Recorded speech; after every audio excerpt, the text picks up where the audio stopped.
קורא עריכים מזמן היכרות עם שורת קוד, המורכבת מעריכים זהים ללחצנים שעל גבי החיפושית. ניתן לקודד שורת קוד, לפיה החיפושית תפעל.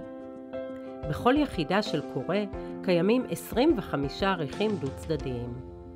קורא העריכים מכיל 10 תושבות, טעינת USB ורמקול לקבלת משוב קולי. כאשר הקורא בטעינה, תדלק נורה בצבע אדום, וכאשר הקורא טעון במלואו, הנורה תהפוך את צבעה לירוק.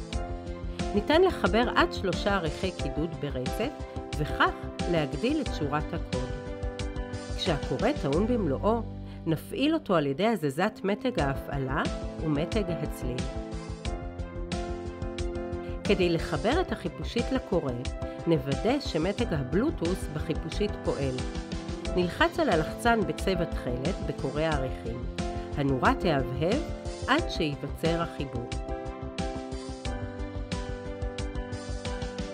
קיימות 2 אפשרויות לבניית קוד באמצעות הקורא. אפשרות אחת, מלמעלה למטה, זו האפשרות המומלצת לילדים צעירים או לחסרי ניסיון. לשם כך, נשתמש בעריכים עם סמל החיפושית. נמקם את העריכים על הקורא.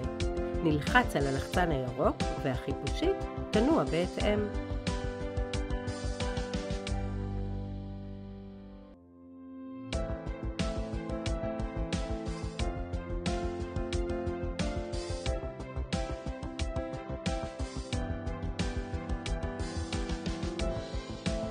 אפשרות שנייה היא יצירה של שורת קוד משמאל לימין.